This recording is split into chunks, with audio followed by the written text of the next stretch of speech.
इस आदमी की शक्ल देखते ही तुम्हें यूट्यूब के स्केच वीडियोज नज़र आएंगे कॉमेडी वाले, और तुम्हें यकीन ही नहीं होगा कि इसके जैसा आदमी जॉर्डन पेले इतनी तगड़ी मूवी बना सकता है, वो भी हॉरर कैटेगरी में। मैं बात कर रहा हूँ गेट आउट की। Get out one of the best horror movies में से एक है।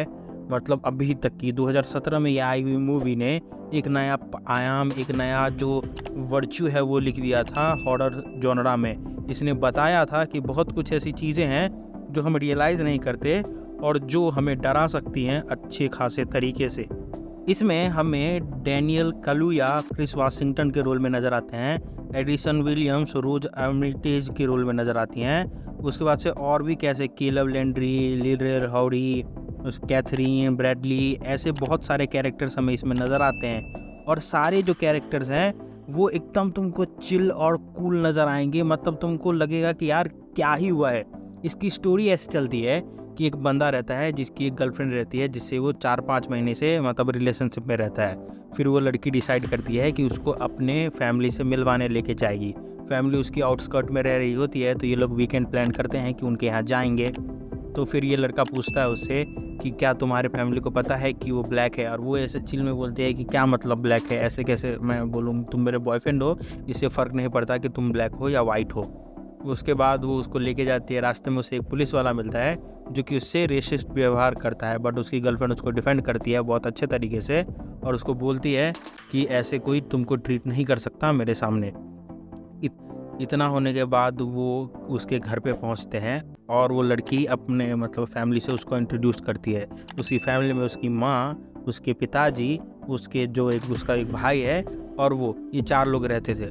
उनके दादा दादी की डेथ हो चुकी थी और वहाँ पे 2 काम करने वाले भी होते हैं और वो ब्लैक होते हैं। जब ये उसका पिताजी इसके क्रिस को अपना एक हाउस टूर दे रहे होते हैं, तो वो पूछता है उनसे, मतलब ऐसा उसके चेहरे पे नज़र आ जाता है कि ऐसा ब्लैक लोग ही यहाँ पे क्यों काम कर रहे हैं वाइट लोगों के बाद। तो उसके पिताजी बोलते हैं कि इनकी फैमिली के साथ हमारा पुराना रिलेशन था, बट अब उनके लोग मर चुके हैं, तो हम इनको ऐसे खुले में नहीं छोड़ सकते कि भाई कहीं भी चाहो तुम डिसोन नहीं कर सकते इनको।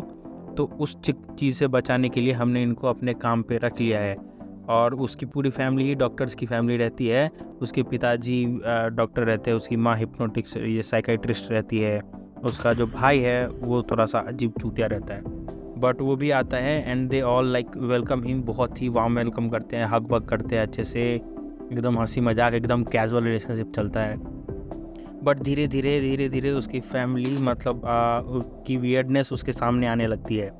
जैसे कि वो जो बंदी है, मतलब जो काम करने वाली औरत रहती है, वो अजीब सा बिहेव करती है। मतलब कुछ नहीं, वो चिल एकदम बहुत ही कामनेस में बिहेव करती है। फिर जो एक बंदा रहता है जो कि मिसिंग रहता है, वो उसकी कहानी आगे बताऊंगा। बट एक और लड़का रहता है जिसको बाहर ये निकलता है तो देखता है कि मतलब वो बहुत तेज़ी से दौड़ते हुए आ रहा है और उसके सामने आकर के टकरा गया है ऐसा। फिर कहानी धीरे धीरे आगे बढ़ती है और फिर इसको रियलाइज़ होता है कि ये कहीं किसी चीज़ में फंस चुका है जिसके बारे में मतलब कोई इसको बता नहीं रहा है। और ये क्या करता है कि सब उसको मतलब टैकल करने लगता है कि क्या हुआ होगा, क्या चल रहा होगा। देन ये एक बंदे से मिलता है जिसको इसने कहीं देखा हुआ रहता है और इसको पता नहीं चलता कि कहाँ वो देखा हुआ रहता है। बट बाद में जो इसका एक और दोस्त रहता है बैक इन द होम, वो देखता है और वो बताता है कि यार ये तो मिसिंग है। फिर इसके दिमाग में क्लिक करता है कि कुछ गलत चल रहा है। बट फिर इसको रियलाइज़ होता है कि एक रात पहले वो हिप्नोटाइज हो चुका है। मतलब ऐसा हिप्नोटाइज कि तुम पूछो मत।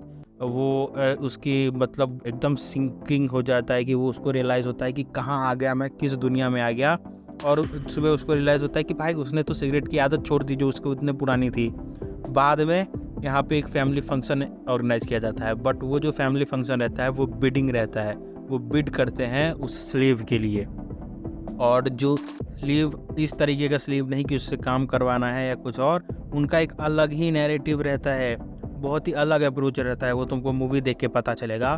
बट जब उसको ये पता चलता है कि उसके साथ ये होने वाला है, वो एकदम बौखला सा जाता है कि अब करे तो करे क्या, जाए तो जाए कहाँ। एक ऐसा बंदा जो कि ट्रैप हो चुका है, मतलब एक घर में उसकी जो बंदी है वो अजीब है, उसकी जो मतलब माँ बाप है वो अजीब हैं, और वो हिल भी नहीं पा रहा है।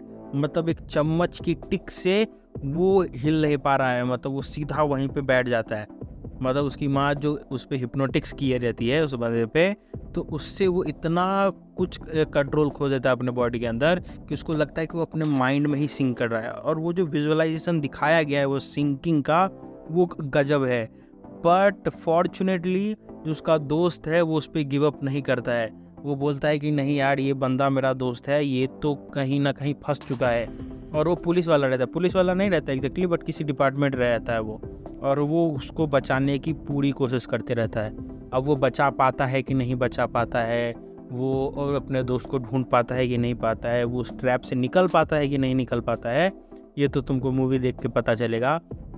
And I am damn sure कि ये पूरी की पूरी मूवी तुम like edge of the seat पे देखते रहोगे, मतलब तुम कहीं भी स्किप कर ही नहीं पाओगे। इसकी जो डायरेक्शन है वो इतनी ब्रिलियंटली लिखी गई है, इसका जो काम है, जो मतलब एक एक्टिंग का बोल लो तुम, वो एकदम ब्रिलियंटली लिखा गया है।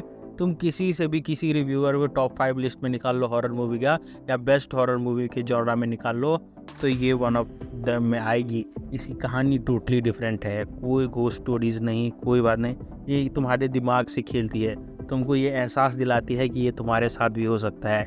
क्या होता अगर तुम उस जगह पे रहते, तो क्या तुम ये कर पाते जो वो बंदा कर रहा है, या क्या तुम्हारे साथ वो हो सकता था जो इस बंदे के साथ हो रहा है। ये सारी चीज़ें तुम्हारे दिमाग में चलेंगी और तुम हेल्पलेस फील करोगे कि यार ये कर कैसे सकता है ऐसा कुछ, या इसके साथ ये सब हो रहा है और ये कैसे सह पा रहा है। यही सारी चीज़ें हैं जो तुमको हेल्पलेस महसूस करवाएंगी और तुम पागल हो जाओगे। मतलब तुम जस्ट इमेजिन करो कि तुम्हारे दिमाग में कोई घुस चुका है और तुमको पता ही नहीं, एहसास ही नहीं है कि वो तुम्हारे साथ क्या क्या कर रहा है। और तुम मतलब एहसास है, तुमको दिख रहा है कि तुम्हारे साथ क्या हो रहा है, तुम्हारे साथ क्या किया जा रहा है, बट तुम उसके लिए कुछ कर नहीं पा रहे हो। तुम इतना हेल्पलेस हो कि बस तुम जूझ सकते हो अपने आप से, अपने आप को मतलब कोस सकते हो, तड़प सकते हो अपने लिए, उसके अलावा तुम कुछ नहीं कर सकते।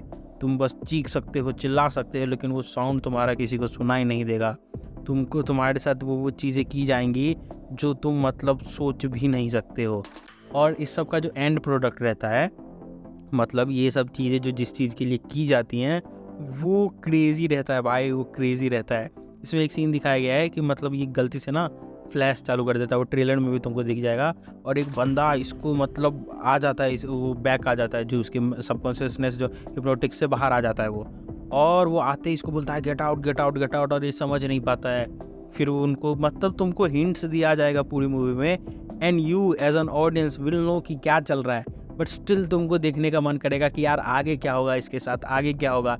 इतना क्रिएटिवली लिखा गया इसको, मतलब कुछ भी ऐसा नहीं है ना कि तुमको देख के लगेगा कि यार क्यों बोर कर रहा है, किस लिए बोर कर रहा है, कुछ तो और कर सकते थे यार, कुछ तो अलग कर सकते थे। नहीं, perfectly written movie, perfectly directed movie. और the best part is, Jordan Peele को मैं एज अ कॉमेडियन जानता हूँ, मुझे पता ही नहीं था कि वो इतना सीरियस चीज़ लिख सकता है, और वो भी ब्लैक स्लेवरी पे, मतलब इतने ब्रिलियंट तरीके से लिखना। It's amazing job in on its own. मतलब तुम एक अलग पर्सपेक्टिव दिखा रहे हो लोगों को, एक अलग माइंडसेट दिखा रहे हो, और वो मतलब पूरा परसेप्शन ही चेंज कर देगा तुम्हारा किसी और पर्सन को लेकर के। एक सीन है जब इसको रियलाइज़ होता है कि कौन कौन क्या है और क्या हो रहा है उसके साथ, उसकी फट जाती है भाई। मतलब उसका एक अपना पास्ट रहता है रेसिज्म को लेकर के। ऑब्वियसली बात है कि मतलब अभी भी यूएसए वगैरह में रेसिस्ट लोग हैं और रेसिज्म फेस कर रहे हैं। अभी हाल फिलहाल 2000 में ही तो ये लोग मतलब ब्लैक लोगों को एज अ नॉर्म्स यूज़ कर रहे हैं, बट फिर भी। और जो इसके साथ होने लगता है ना, ये रियलाइज़ करता है कि कितने बड़े ट्रैप में फंस गया है, इसके साथ क्या हो चुका है। छोटी छोटी डिटेल तुम देखोगे मूवी की, कि क्यों वो हैट पहन के रखता है, क्यों वो दौड़ रहा है इतना, क्यों इसी तरीके के लोग यहाँ पे हैं, जैसे उसका पापा हग करता है, वो बाद में तुम रियलाइज़ करते जाओगे कि क्या हो रहा है इसके साथ, और क्यों इसको लोग ऐसे ट्रीट कर रहे हैं। भाई बिडिंग चलती है पूरी उसके नाम पे, मतलब कि कौन बिंगो खेलेगा और किसका बिंगो क्रॉस आएगा, उसके हक हिस्से में जाएगा ये ब्लैक पर्सन। मतलब क्रेज़ी भाई, क्रेज़ी। बहुत अच्छे से डिटेलिंग की गई है, बहुत मज़ेदार चीज़ें डाली गई है, मतलब मज़ा आ जाता है देख करके। एकदम ट्रेलर देख के ही तुमको एहसास हो जाएगा कि यार ये कुछ अलग है, कुछ ब्रिलियंट है, और कुछ बहुत ही इंटरेस्टिंग लिखी गई है। मज़ा आ जाता है देख करके, मतलब दिल से फील होगा। तो यही था आज का वीडियो को लाइक, चैनल को सब्सक्राइब करना मत भूलना, मुझे सोशल मीडिया पे फॉलो करना मत भूलना। वहाँ पे मैं बहुत अलग अलग वीडियोस डालते रहता हूँ, वो तुमको वहाँ पे मिल जाएगा। और हाँ, इस चैनल को सब्सक्राइब कर लेना। 3000 सब्सक्राइबर का बहुत करीब है, हम 2.95K हो चुका है, 3K टच करवाना है अब इसको। Thanks for watching this video. अपना और अपनों का ध्यान रखें। Take care, bye bye.